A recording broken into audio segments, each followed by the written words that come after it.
రాష్ట్ర వ్యాప్తంగా ప్రజాపాలన అభయహస్తం దరఖాస్తుల డేటా ఎంట్రీ స్పీడ్ అందుకుంది. ముఖ్యంగా గ్రేటర్ హైదరాబాద్లోని దరఖాస్తుల డేటా ఎంట్రీ వారం రోజుల్లో పూర్తి చేసేలా జీహెచ్ఎంసీ ఉన్నతాధికారులకు ప్రభుత్వం ఆదేశాలు జారీ చేసింది. దీంతో జీహెచ్ఎంసీ పరిధిలో 6,000 మంది సిబ్బందితో 3 షిఫ్టుల్లో ప్రజాపాలన దరఖాస్తుల ఎంట్రీ కొనసాగుతుంది. ఇక ఇదే అంశంపై మరింత సమాచారం మా ప్రతినిధి నుమాన్ అందిస్తారు. నుమాన్, రాష్ట్ర వ్యాప్తంగా ప్రజాపాలన దరఖాస్తుల డేటా ఎంట్రీ కొనసాగుతుంది. ఇక ముఖ్యంగా ఇటు గ్రేటర్ హైదరాబాద్ పరిధిలో 6 జోన్ల పరిధిలో అయితే దాదాపు 6,000 మందికి పైగానే సిబ్బందితో ఈ డేటా ఎంట్రీ కార్యక్రమం అయితే కొనసాగుతుంది. సో జనవరి 17 కల్లా ఈ కంప్యూటర్ ఎంట్రీ పూర్తి చేసి ఆ తర్వాత లబ్ధిదారుల ఎంపిక పూర్తి చేయాలని కూడా ఇప్పటికీ అధికారులు కూడా టార్గెట్ పెట్టుకున్నటువంటి పరిస్థితి కూడా కనిపిస్తుంది చెప్పచ్చు. సో ప్రస్తుతం మనతో పాటు మాట్లాడడానికి GHMC Congress floor leader Darpalli Rajasekhar గారు ఉన్నారు. రాజశేఖర్ గారితో మాట్లాడదాం. సార్ చెప్పండి, ఎట్లా కొనసాగుతుంది ఏంటి మొత్తం, ముఖ్యంగా మీ డివిజన్ కానివ్వండి ఎల్బీ నగర్ కాన్స్టిట్యున్సీకి సంబంధించి?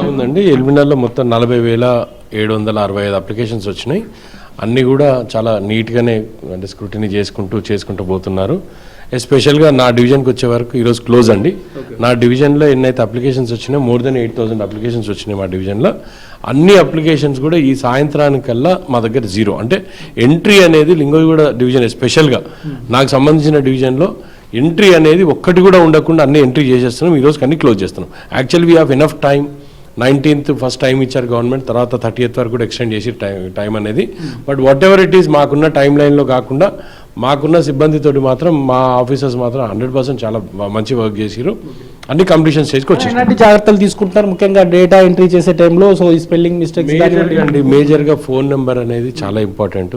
At the same time Aadhaar number, ఈ రెండు ఉంటే వాళ్ళకి ఇక్కడ ఇబ్బంది జరగకుండా ఉంటుంది.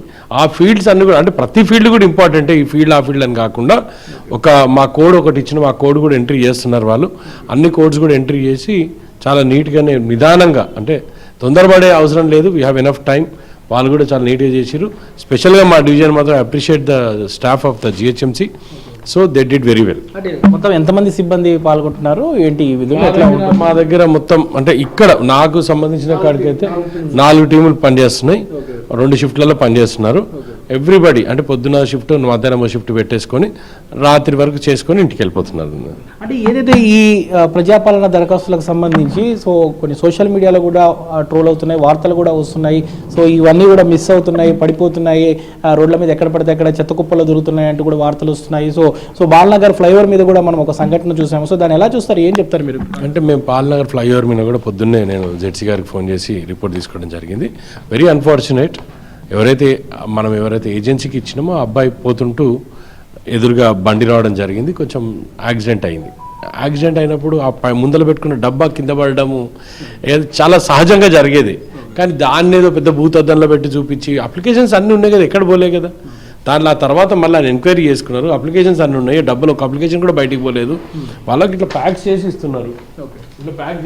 అన్ఫార్చునేట్లీ ఏదో ఒక థ్రెడ్ తెగిపోయి కింద పడ్డంత మాత్రాన మనం అంత రాజంతం చేస్తే మనం మనుషులమండి. ఎదురుగా బైక్ వచ్చింది, అబ్బాయి ఏం చేస్తాడండి చెప్పండి. మాట్లాడడానికి సిబ్బంది కూడా ఉన్నారు. సో చెప్పండి, అసలు డేటా ఎంట్రీ చేసేటప్పుడు ఎలాంటి జాగ్రత్తలు తీసుకుంటున్నారు?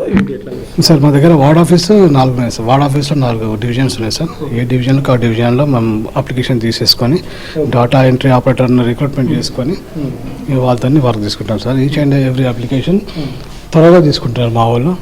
త్వరగా ఉన్న అప్లికేషన్స్కి సీరియల్ నెంబర్ ఇస్తాం రిజిస్టర్లో. రిజిస్టర్ నెంబర్ కూడా యాడ్ చేసుకొని అవన్నీ కంప్యూటరైజ్ చేస్తున్నాం సార్. అంటే ఈ కంప్యూటరైజ్ అయిపోయిన తర్వాత ఇవన్నీ ఫామ్స్ మరి ఎట్లా భద్రపరుస్తారా? మా పై అధికారులు అది ఎట్లా ఇన్స్ట్రక్షన్స్ దాని ప్రకారం దాన్ని ప్రిజర్వ్ చేసి తర్వాత ఎంక్వైరీ ఇట్లా దాన్ని ప్రాసెస్ చేస్తాం. మా దగ్గర 17 కంప్యూటర్ డిగ్రీ ఆపరేటర్ రిక్రూట్ చేసుకున్నాం సార్. ఇక్కడ మా ఆఫీసర్ చేసినారు.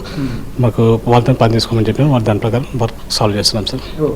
ఎస్, మనం చూడొచ్చు ఏదైతే ఈ అభయహస్తంకి సంబంధించినటువంటి పథకాలకు సంబంధించి డేటా ఎంట్రీ అంతా కూడా ఇక్కడ జరుగుతుంది. సో ఈ డేటా ఎంట్రీ జరిగే విధానం కూడా మనం చూడొచ్చు. ఏదైతే ఇక్కడ సిబ్బంది ఈ అంతా కూడా ఈ డేటా ఎంట్రీని కంప్యూటరైజ్డ్ చేస్తున్నటువంటి సిచ్యువేషన్ కూడా మనకు కనిపిస్తుంది. సో ఏదైతే జనవరి 17 వరకు దీన్ని టార్గెట్ పూర్తి చేయాలని ఇప్పటికే ప్రభుత్వం ఏదైతే వీటిని పూర్తి చేయాలని ప్రభుత్వం టార్గెట్ పెట్టుకుంది. అందులో భాగంగానే ఇప్పటికే ఇటు గ్రేటర్ హైదరాబాద్కి సంబంధించి దాదాపు 24 లక్షలకు పైగా ఏదైతే అప్లికేషన్స్ ఉన్నాయో వీటన్నిటిని కూడా త్వరితగతిన ఏదైతే వారి వార్డు కార్యాలయాల్లో పూర్తి చేసే విధంగా ఇప్పటికే జోనల్ అధికారులు కూడా జోనల్ కమిషనర్లు కూడా త్వరితగతిన ఇప్పుడు క్షేత్రస్థాయిలో ఉన్నటువంటి సిబ్బందిని అందరినీ కూడా ప్రత్యేకంగా స్పీడప్ చేస్తున్నటువంటి సిచ్యువేషన్ కనిపిస్తుంది. ఏది ఏమైనప్పటికీ మాత్రం ఇటు హైదరాబాద్ నగర వ్యాప్తంగా చూసుకున్న రాష్ట్ర వ్యాప్తంగా చూసుకున్న అభయహస్తానికి సంబంధించినటువంటి ప్రజాపాలన దరఖాస్తుల ఎంట్రీ అయితే జోరుగా కొనసాగుతుంది. రానున్న 2-3 రోజుల్లోనే రాష్ట్ర వ్యాప్తంగా ఇదంతా పూర్తి చేసే విధంగా కూడా ఇప్పటికే సిబ్బంది కూడా స్పీడప్ చేస్తున్నటువంటి పరిస్థితి కూడా మనకు కనిపిస్తుందని చెప్పొచ్చు. Video journalist Lakshmikant, Numani Andhra Jyothi.